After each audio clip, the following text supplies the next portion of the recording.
Don't stop. Get it, get it. We're talking about clients today and how to get them here on Adobe Office Hours with Andrew Hochradel and Nick Longo. Hey, everybody. Oh my goodness. Wait for it. And we are right here. Hold on. There we go. It's not like you just did another show 5 minutes ago. If you're watching the replay, you have no idea that this happened, but I just wrapped up another show with Amy Hood, which was a great Q&A 2 minutes ago. If you're watching the replay, go back and watch it. Also, if you're watching the replay, you can skip all of this stuff of us talking and go directly to the content that you want to hear about how to get clients by hitting Control Right, or you can look through and there should be chapter markers on this video for you to get all the information that you want about clients. I'm Andrew Hochradel. I'm Nick Longo. What show is this? Timing. What show is this, Nick? What are we doing? Hours. At our new hour, too, right? We are at noon. That's right. Pacific time. Man, it feels like 2:30, though. I feel like everybody's on board with it, you know? Yes, Amy, I have triplets. That was awesome. I saw the little Zoom back there. I was like, that preview looked hilarious. So, but yeah, here we are. And it looks like everybody knows our new hours. This is great. That's seeing it. Everybody in chat. And yes, Jan, we are live. Saying, are we live in the live chat? Yes, we are. We are live. We are pretty much always live. We do replays every now and then, but we are live. All right, Let's go ahead and hop in here, Nick. We've got a ton of stuff to talk about today. We're talking about how to get clients like a pro. If you aren't familiar, Nick and I are graphic design professionals, have been working in the industry, as you will, for a long time. We're both very old. And we have been on the hunt for getting more and more clients. That's kind of just how it works. You're always on the hunt for getting more clients. And Nick, before we get started, I have to plug probably the greatest resource that there is for getting clients, running your own business, for freelance, for all that good stuff. That's right. It's freelance and business and stuff. Yes. Y'all. Love that. I used that in one of our last classes, and we have like a senior seminar class. It's very similar to Amy and Jen's class that they taught when they taught, that I think inspired the book. If I'm not misunderstood there. But yeah, it's such a great book. My God, it has everything you guys need. It's a great book. So go check this out. Chutzpahdesign.com.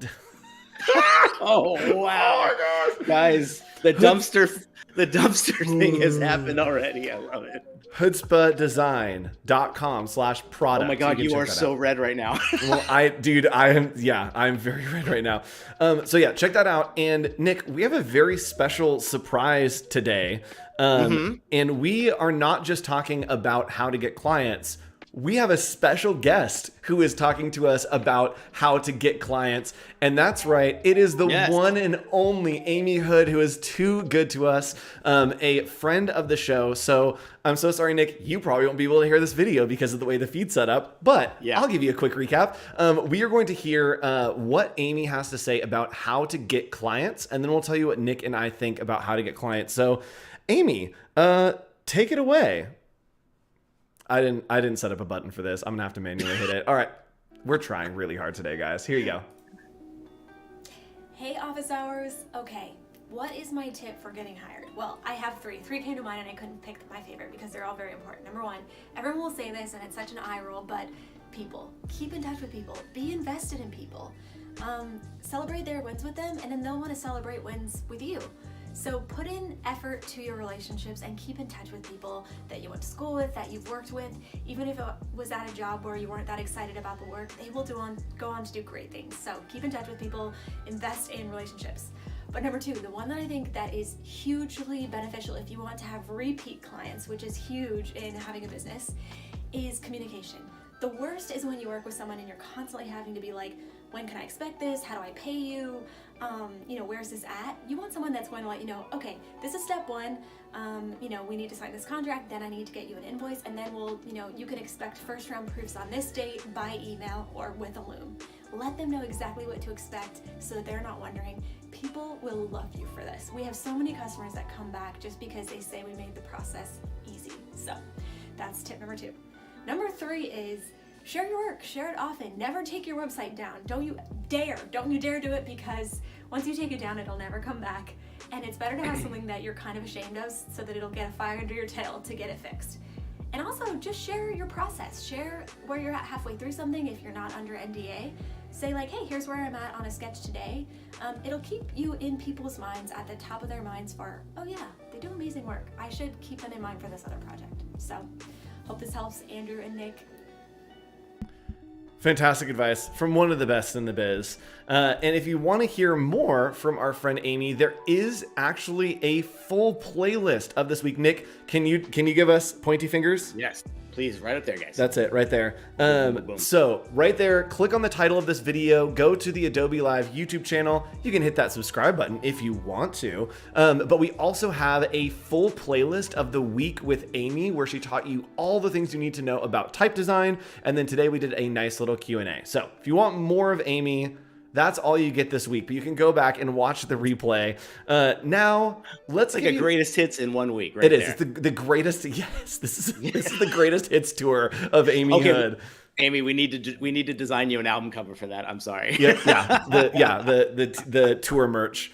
Awesome. Tickets are not on Ticketmaster. Okay, let's go ahead and hop into what Nick and I have for you today. We have a ton of content. We're going to run out because we're really excited about this topic. It's something that I think people really ask about, especially in our chats. How do you get clients? Nick, let's talk about the overview of today. What are we going through? Here's the topics we were kind of narrowing it down to when we thought of what are the avenues we each you like rely on. And some of these are like built on experience. Some of them are just built on kind of like the networking you have. But it starts with anything you're going to do marketing, obviously for yourself and your business, anything you're going to do on social media for your business, referrals. I think I should have put an asterisk next to that one because that is number one, kind of the best way new clients come my way. Outreach. And this could be anything. This could be, I like to think of it as more specific marketing. If you're going to outreach to someone specifically, that dream client, that company you want to work for. I'll be talking about that a lot today. Yeah. There's your credentials. Do you have something ready to go other than just your website and social media and everything that could be a little bit more industry specific? Let's say someone reaches out to you for something very specific. Do you have a credential ready to go? Then there's your websites. And obviously those are built by the case studies that you build to create and show off all of your work. Yep. So let's hop in. We have a ton of stuff to cover today. We're 7 minutes in. We have 53 left. Here we go. Let's go. First up, common strategies to consider. We've got a lot of these that we'll kind of unpack as we go, show some examples. But if you ever want to take a screenshot, you can screenshot right here, the button right there. Here you go. Look at that. Wow. Also, if you want to join our Discord, discord.gg/ACC, that's where you can ask us questions, get engaged, and talk more with the community. So, is credentials a typo? Probably, yes. Carol. Welcome to Office Hours. If you've never joined us in Office Hours, we like to describe it as your favorite dumpster fire. It's a new thing we're talking about today. It's true. Yeah, it's more about the vibes than the content here. Let's go ahead and hop in. Nick, what do we mean when we say be clear on your value? This is a huge thing. So all of these are the common things that kind of play into everything we just looked at. But things you should think about as you're building any of these. Number one is being clear on your value. I don't think a lot of artists really specifically target the idea that what a client will be getting from you is value, is something to help their business, something to introduce their business, something to reintroduce their business. There's so many things. We're not just handing over a logo or a brand or a website. We are giving them some kind of value. And I had this conversation with a new client that's kind of being onboarded yesterday. And when I switched the tone to value rather than just pricing doesn't become a big issue anymore. In fact, it helps you kind of qualify someone better when you're talking about this, and they can talk about value as well, and they understand that's what you're giving. Yep. You know what I mean? And yes, it's giving value. So if you are talking about value, an easy way that you can do this and kind of augment the way that people see and increase the value is change your terminology, right? Nick just talked about that. Instead of pricing, we're talking about value. Instead of branding, for me, I always talk about visual language because it sounds completely different. And it really is what branding is, but it's something that as I go after clients, it is more enticing for them to hear that I'm building them a visual language than to say I'm making you a logo, right? So I think you've translated a better terminology for them than just the common term branding. yes, absolutely. 100%. And chat, if you see me looking over here, that's because I'm looking at you. You're sitting over here looking at you, kid. Same here. All right. So next thing, keep things up to date. Nick, I am the worst, absolute worst about this. So I'm going to have you talk about it. I ebb and flow on this, guys, and I think everyone does. You could talk to people who are super busy and they can say, I haven't updated my credentials, my website, my social media in forever. But if you are at least trying to keep this on your calendar somewhere, particularly if you're going after something big, or if you expect a huge wave, or you're seeing a decline in maybe your new clients, this is the perfect thing to do, and just re-update everything. The best thing to do, I found that ignites me to go and redo and maybe update things, is to refresh my brand or my strategy or the kind of the copywriting and a lot of the stuff. So that means I've got to go to every little area where I am pushing my business, and I have to do that tweak. And then I'm on there going, ooh, I should bring this project maybe a little bit higher, or I got to introduce the new project that I haven't even made any kind of assets for. So to me, go in there, do a cool little update, and I think it will influence you to do more. You know what I mean? Absolutely.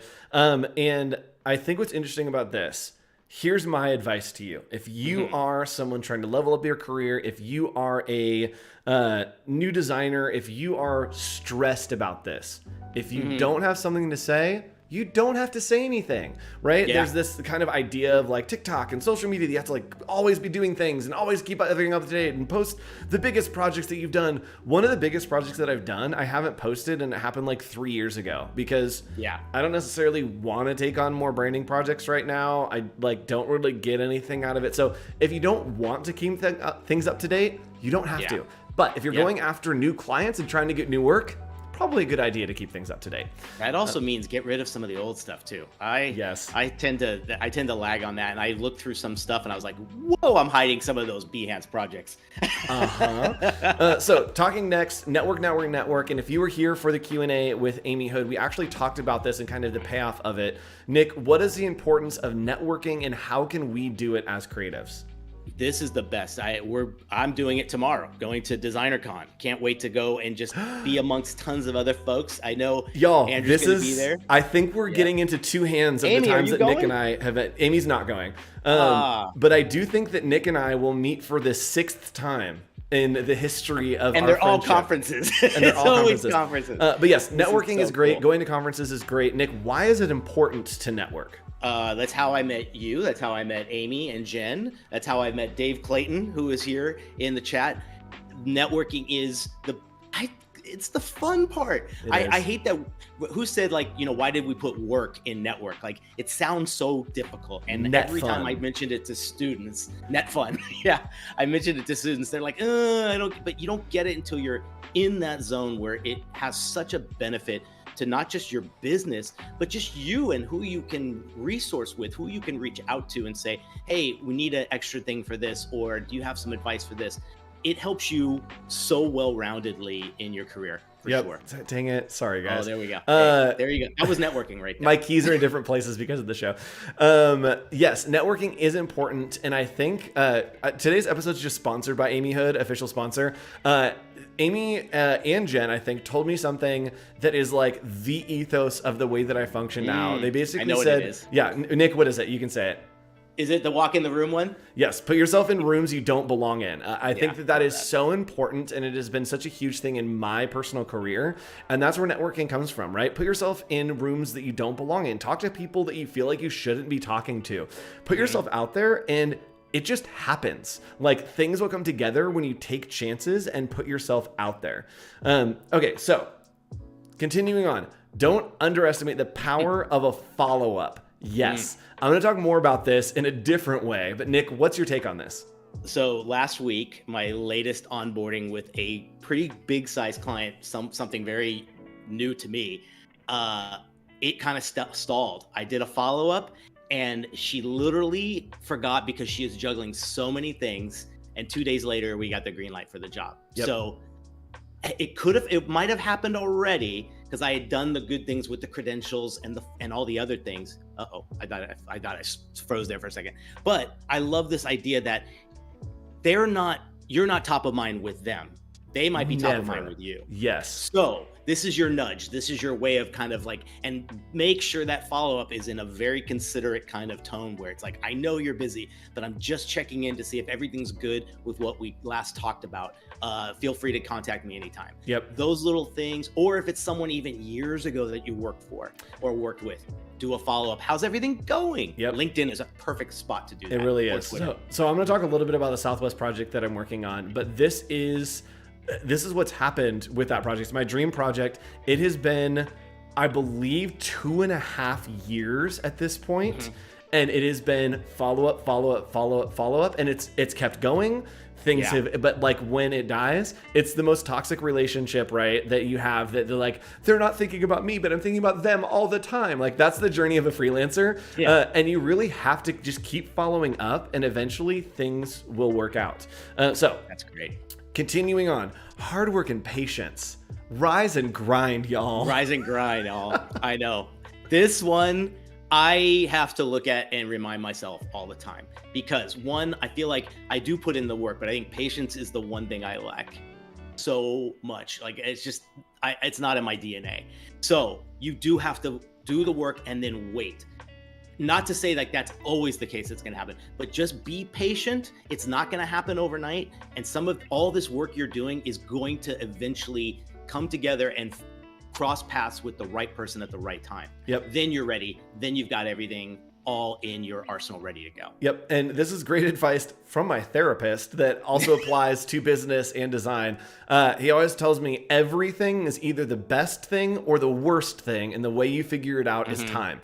And that is what it comes down to when you're trying to get clients: hard work and patience. It's time, and eventually either they will disappear and they won't work with you, or they will work with you and you'll get the project. And the only way to figure that out is time, right? You just have to keep going. All right, continuing on. Be the best kind of annoying. We're moving into Andrew's advice here. And this is kind of what Nick talked about. And when I'm talking about being the best kind of annoying, it is that follow-up. And we had a question from the live chat. Andrew, come on, push the right buttons. We had a question from the live chat that was, how long should you wait between a follow-up? That's a great question. Nick, what's your opinion on that? Oh, they're always different. I mean, if there's nothing alarmingly needed at the moment, then it's the follow-up is more of like, hey, how's everything doing? It's more of a catch-up. But a follow-up on something urgent, like I tend to want to make sure it's the first thing I do. Like I don't want time to if someone on the other side of that email is slacking a little bit because of their business, I want to be the proactive one. So I'll try to do it as fast as possible. Yep. So talking about being the best kind of annoying, here's what I want to talk about. If you've followed me on social media, heard anything, you probably know about this project. I've been trying to go after Southwest. I love Southwest Airlines. It's a passion project of mine. Let's see, what's the timestamp on this? It's just been over a year. April 17th for my birthday, 2021. I think you started it kind of... You were talking about it before that, and then that's when you put pen to paper. Yeah, so it's been almost 2 years now. I started tweeting out that I wanted to do merch for Southwest, right? So this started April 17th, 2021. And then I didn't hear anything, and I decided to be the best kind of annoying, right? I started telling them every single time that I fly on Southwest Airlines, I'm going to make you a new piece of merch until you put something in your store, right? And this is kind of the difference, and this is why I like to talk about this. Be the best kind of annoying is be of value to them and sell a story to the client that you're going after, right? It can't just be like, hey, can I work with you? Hey, can I work with you? I'd love to do a project. Hey, what can I do? So I went in and I put in the effort and I made great work, right? And this is the best kind of annoying, right? It's saying, hey, I made you this really cool thing. Hey, I made you this really cool thing. Hey, don't forget about this really cool thing that I made you. Oh, hey, don't forget. Don't forget, right? That it's really showing and showcasing good work that you're going after if you're going after a client and trying to get a new client. And every time I flew, I made them something new. And it wasn't just stuff that I'm like, we could do this. It's stuff like this. We could never do this. This is never going to happen. But again, I'm giving the best kind of annoying. And the same thing up here. Like, this is not going to happen. But here's the reason I did this is I did my research and found out the guy who runs the social media and store for Southwest is really into motocross. And so I thought, let's specifically target the guy and make a bunch of motocross helmets for Southwest. That will never happen. But again, I'm being the best kind of annoying, right? That if he sees that on his feed, it's not going to be annoying. It's going to be super exciting and a cool thing for him to see. So be the best kind of annoying there. And so this project has been, again, 2 years in the making. And I have an email. I have a meeting on Monday to actually get something in the store that sounds like it's going to happen. When I talk about the best kind of annoying and kind of not giving up and really going after things and trying, with Southwest, it has been almost probably 8 months since we decided to do something, and it has been pitch after pitch after pitch of things getting shot down by the brand team. And so this is an example of one thing that we created. We were going to do an influencer box. This got killed, and you need to not be discouraged when you're going after the client. If you're trying to get a new client and it's not working out or something is going wrong, it's fine. Keep going because it will be worth it in the long run. Sometimes it just takes a really long time to get there. And I'm trying to find one more thing that like you're kind of also showing them what it's kind of the Apple approach. You're showing them something they don't even know they need. Like that's some of my favorite kind of things to propose or to like present, you know? And you've got to make sure that this collection says it was all designed on flights. Yes, 100%. And I'm going to give you guys like a little like inside scoop on the last. Nobody's seen this, so I'm going to show you guys because it's cool.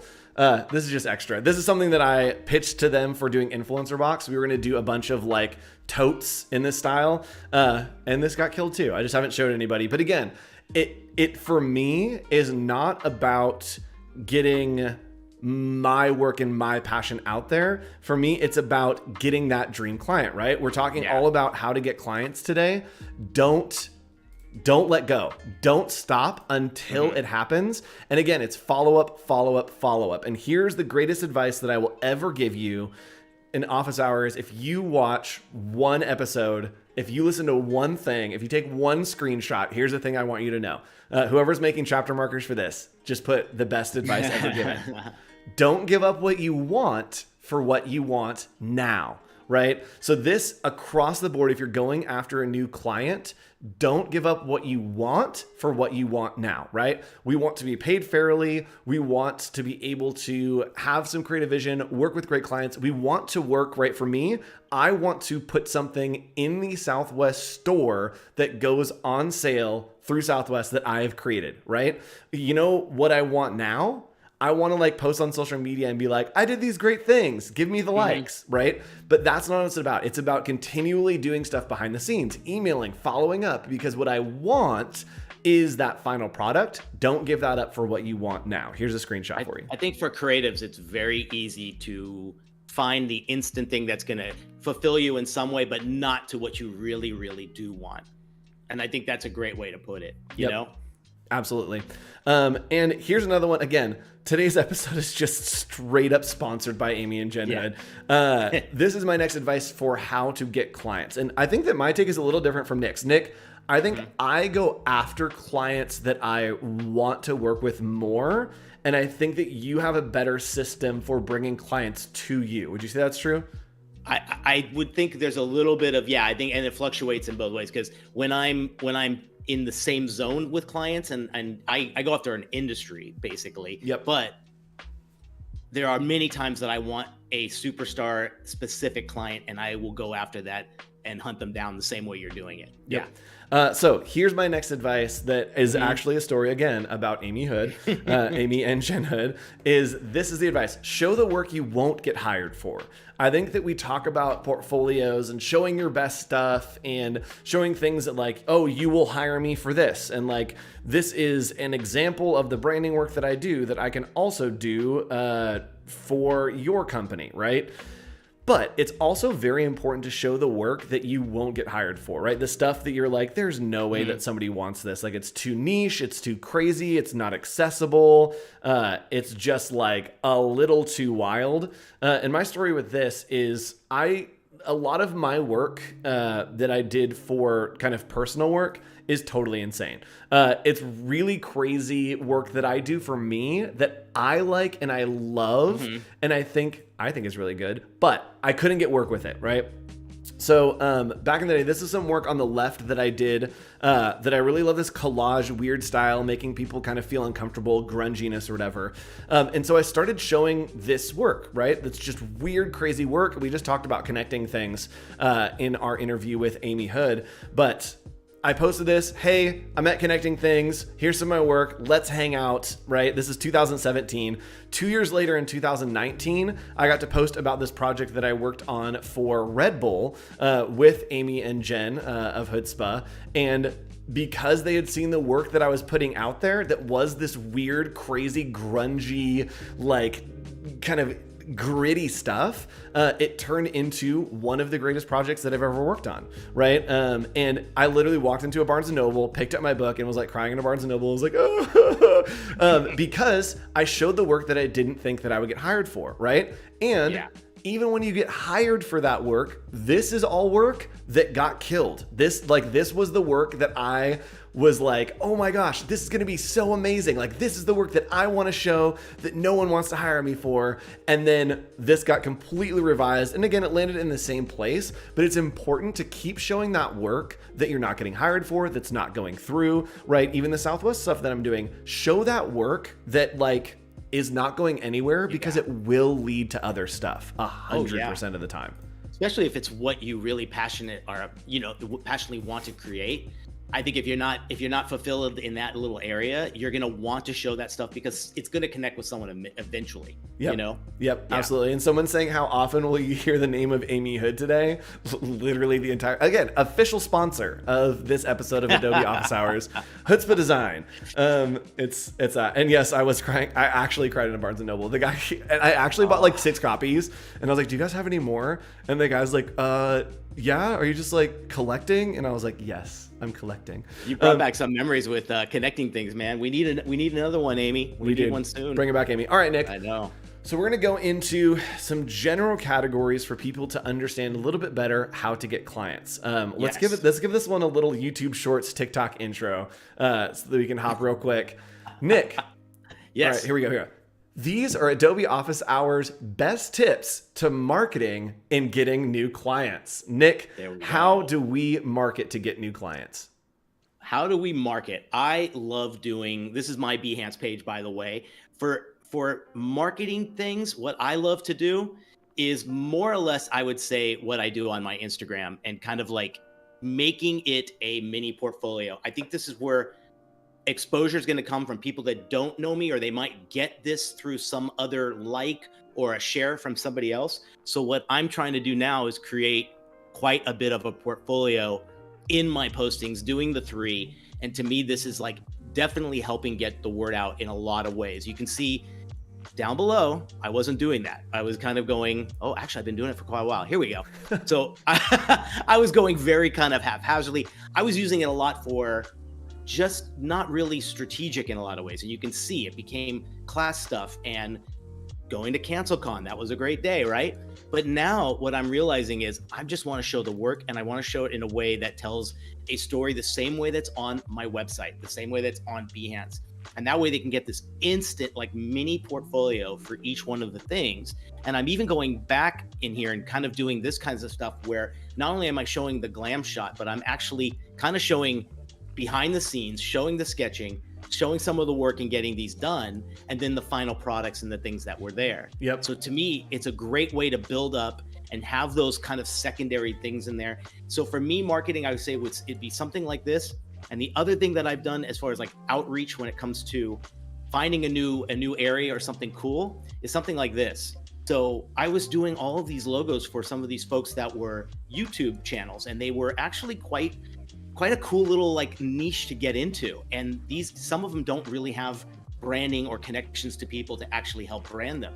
So when I was getting all of these requests, I made a quick little like, here's how it works kind of thing. And I made kind of a little credentials page showing some of the work. And if you need to get into this, if you're looking for someone that could help you with this, here's a quick little read. And this marketing little slide got me about 6 different brands that I worked with. So I'm almost like arranging it or coming up with it as it goes. Does that make sense? Yep, absolutely. And I think that the thing that I saw on your Instagram, if you can go back, is when you are marketing yourself, you want to do 2 things. And you can do one of 2 things, or you can do both things like Nick does because he's really good.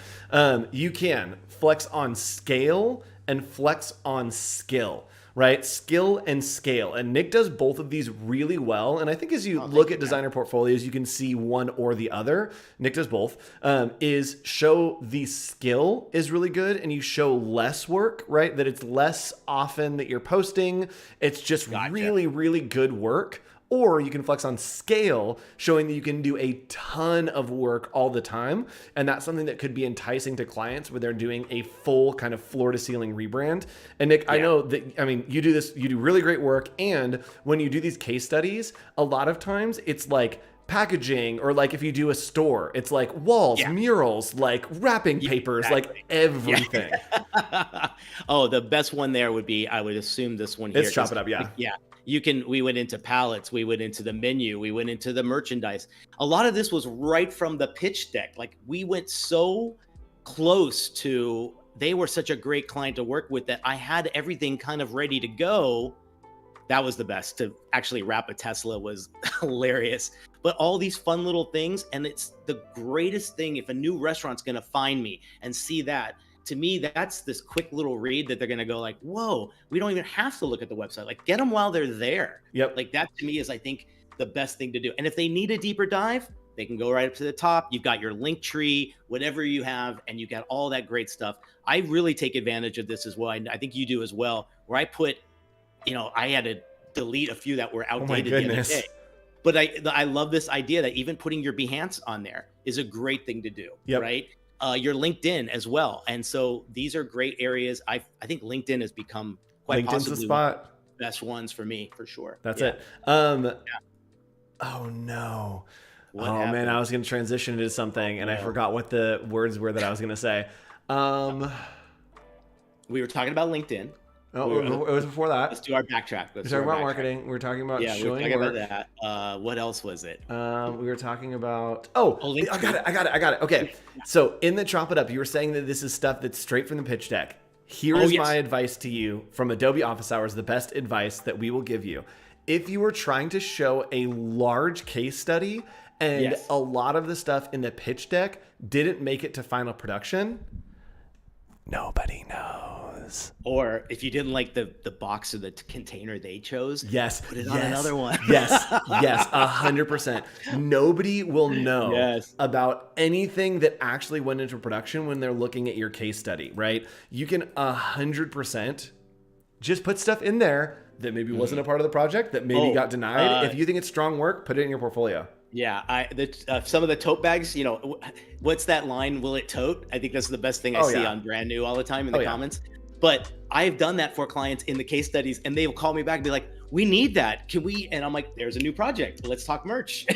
So it kind of works, right? Yep. I love it. Okay, so continuing on in kind of these broad topics, let's talk about one that I think is really interesting, and that is referrals. So this is something that if you're looking for new clients, this is a great way to get new clients. And we're going to talk about kind of 2 sides of this. How do you get referrals? And then what do you do when you get referrals? Good question.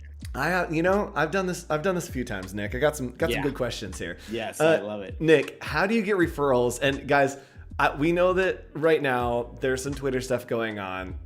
We have said this before the Twitter stuff is going on. The spot to be if you're trying to get new clients is LinkedIn. I think it pretty much is, man. It really is. I look, there's exceptions. I know friends that are nonstop getting it on Instagram, nonstop getting it on Twitter. And I think while that world is happening, what I loved about LinkedIn, and a lot of you I think will understand this, the non-creatives are going to find you. Non-creatives that can make decisions and basically sign contracts and say, we need you. Who have no idea what you do.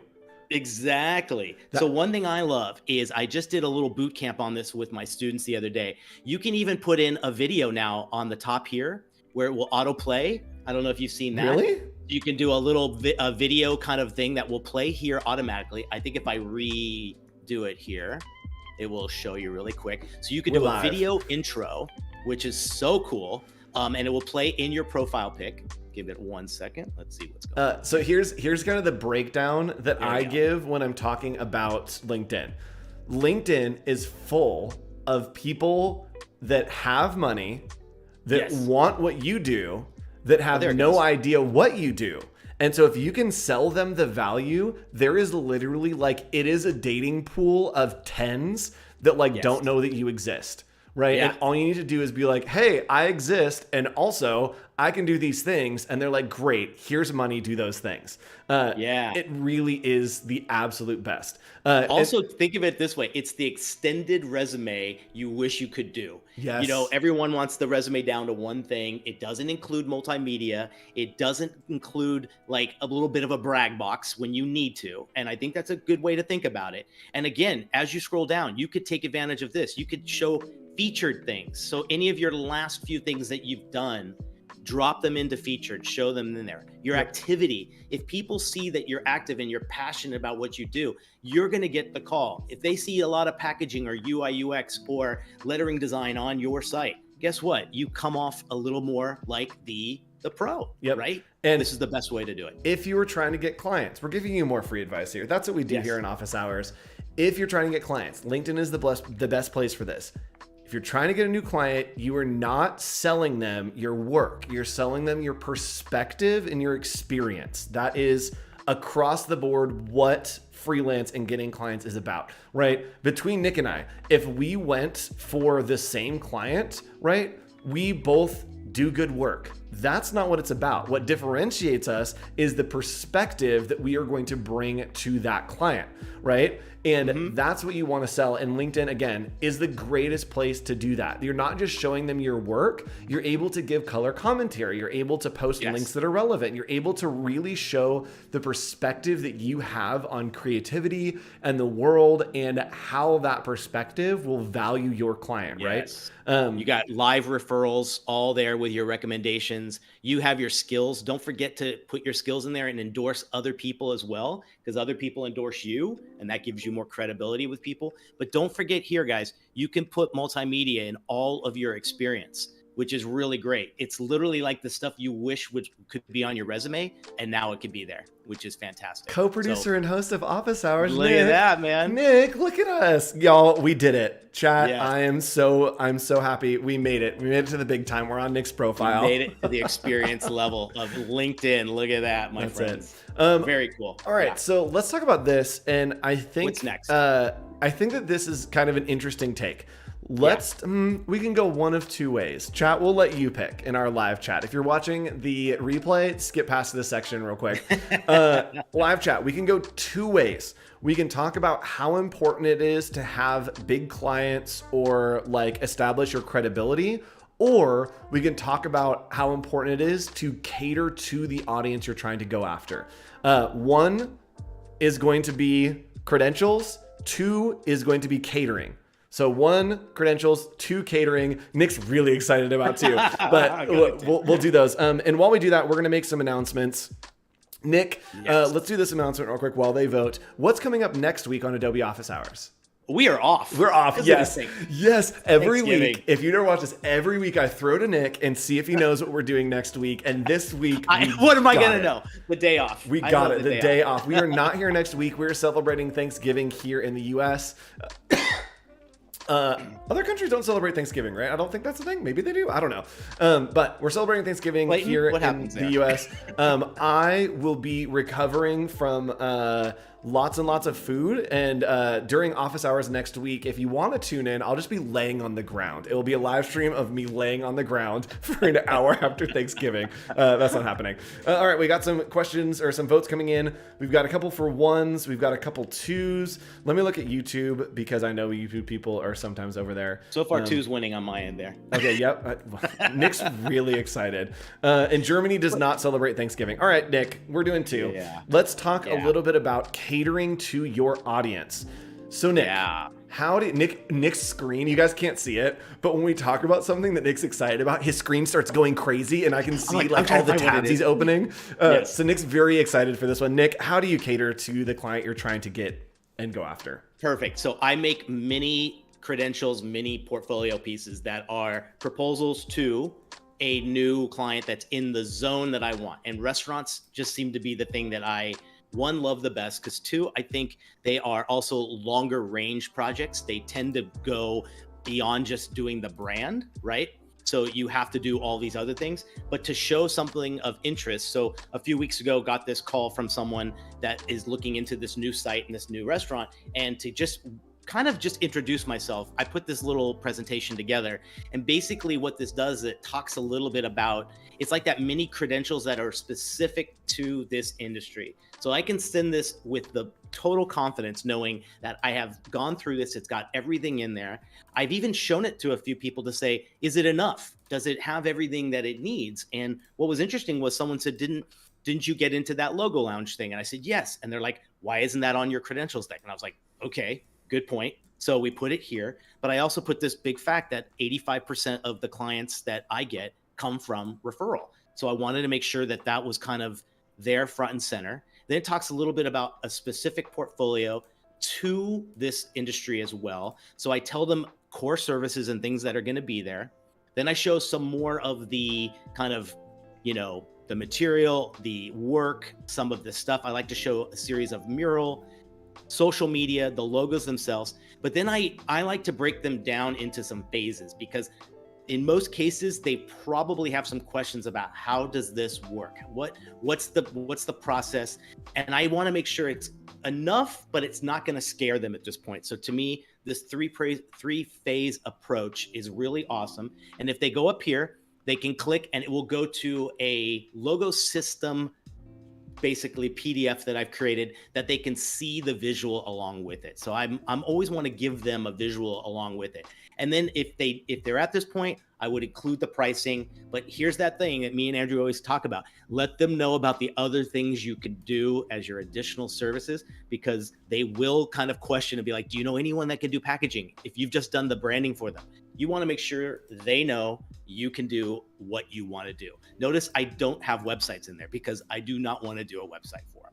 So that's a great way to have a specific targeted way to go after someone more specifically. Yep, absolutely. And so here are a couple ways that I like to do that in Target to make sure that I am catering to that client that I am trying to get, right? When I'm trying to get a new client, I want to make sure that it's relevant to them.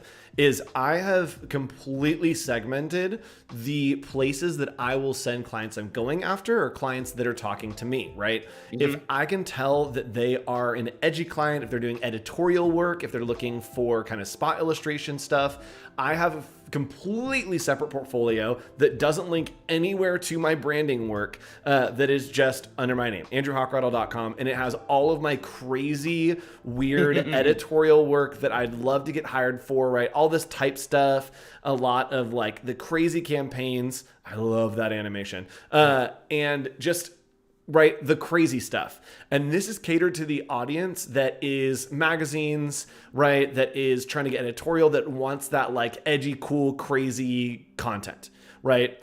If I'm going after a client that like is doing a branding project that is a honey company, or is, I've done so many honey companies, I don't know why.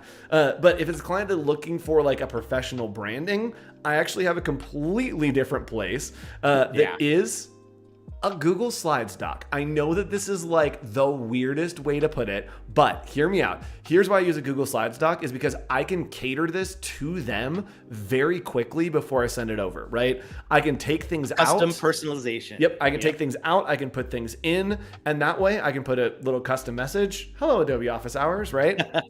I can show only the projects that are relevant to them, right? Maybe it's something that is going for a school that I'm working on, or it's something that's catering a little bit younger, right? I can show all this fun schoolwork that I've done. This branding systems work is not relevant. So I could kill all of this work, but then I could come back and show the back to school work that I did and some of this other schoolwork that I did, right? That we can really plug in things and take things out that is catered to them. And then you can always end with a really nice custom message.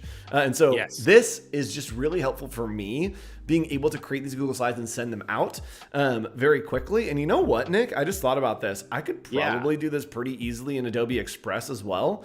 Maybe that's a future episode that we need to do on Office Hours is creating your portfolio in Adobe Express. Or those mini ones, the ones like you were doing where it's like, hey, here's my captured kind of like specialty in this. Yes, I feel like a mini portfolio is portfolio. I don't know why, but it just feels like a tiny portfolio. It's a portfolio.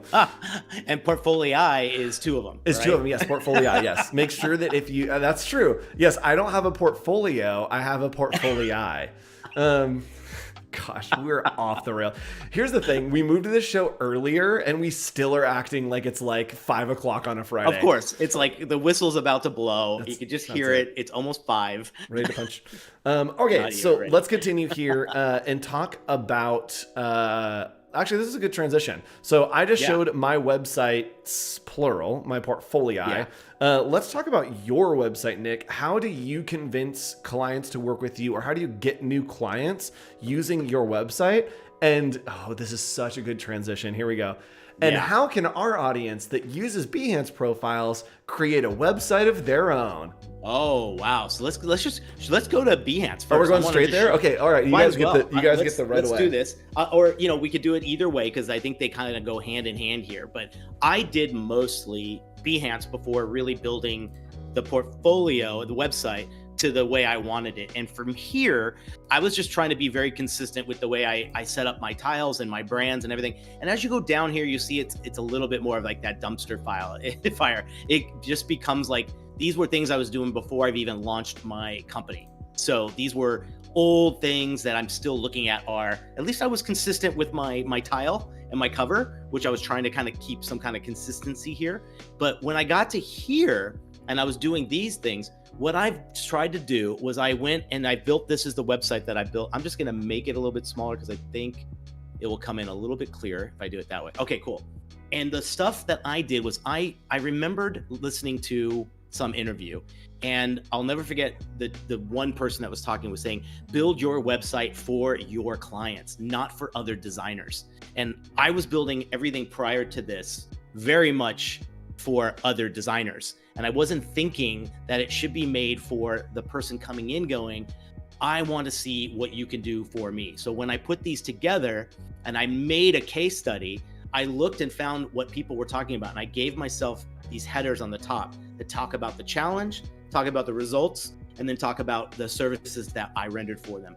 And I went and I looked at a lot of the high-end studios because I want to see. Real quick, sorry, that's something that you do on every project, right? That you have like defined, here is what I'm going to do for you. That is so important to have on a website. Why am I going to hire you? Here, let me just tell you. Like the work speaks for itself, but I am also going to say something in this conversation.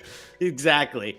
And this was a rebrand. So again, if a lot of people are coming to me saying, I need a rebrand from you, I'm going to start highlighting them even more so in my presentations here. So one thing I did was I showed the competition. So basically I was saying that the competition has gone to this whole world of having to put the calorie count on there. And like, maybe that's a little bit oversaturated at this point.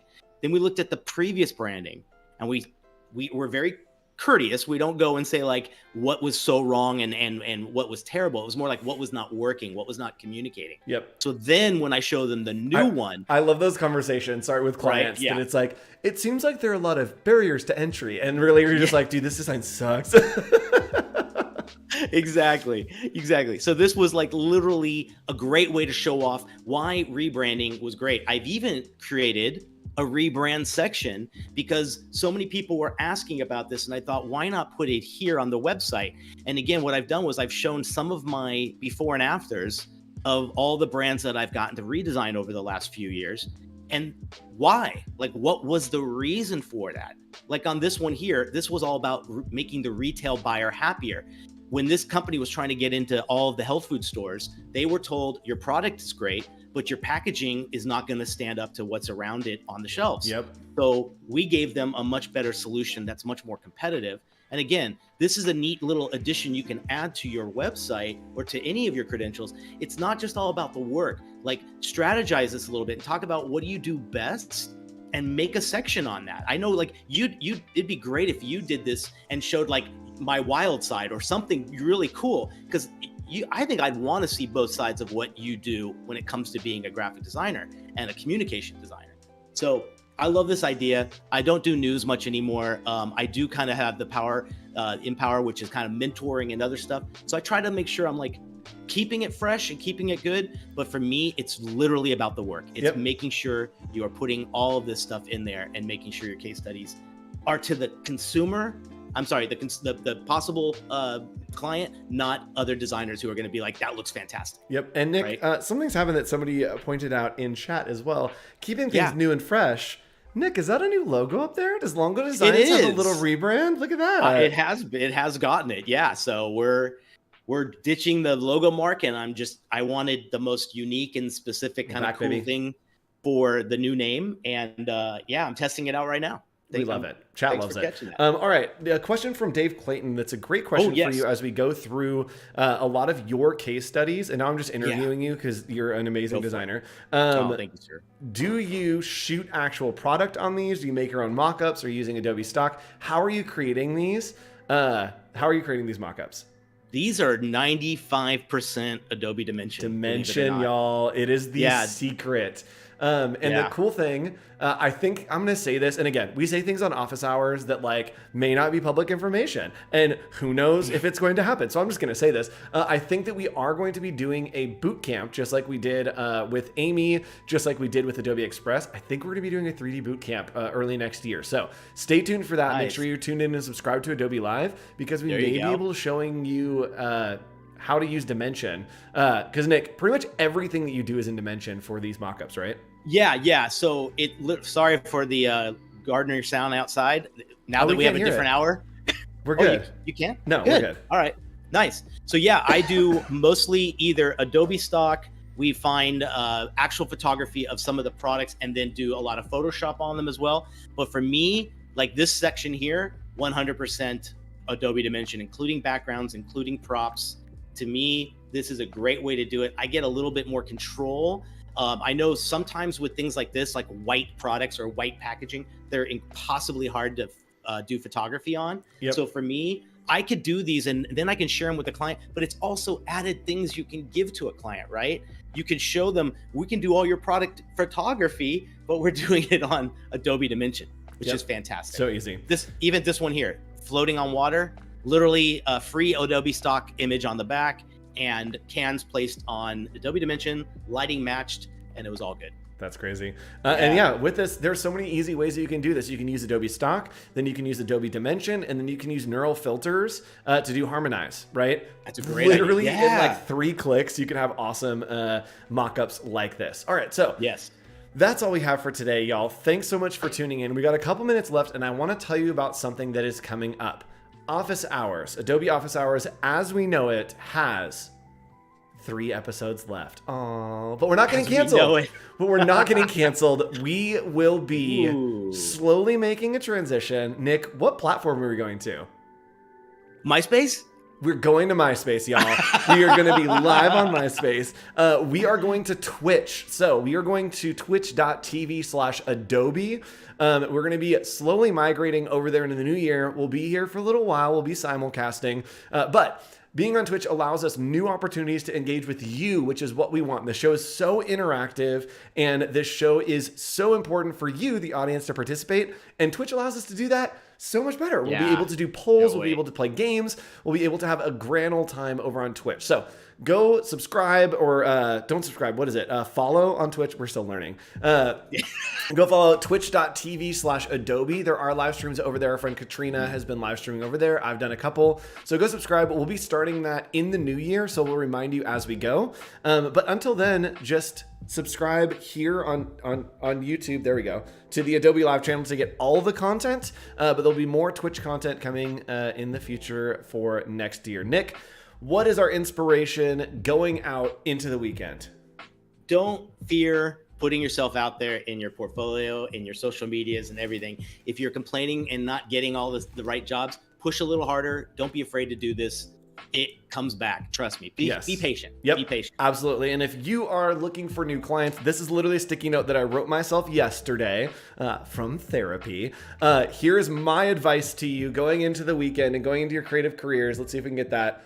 If I'm too much, go find less, right? If you're going after a client and they say, wow, this is a lot, this is a little bit too much for me, tell them to go find less. All right, we'll see you next week. Not next week. We won't see you next week. We'll see you the week after for Adobe Office Hours. Have a great Bye, Thanksgiving, everybody. Happy Thanksgiving.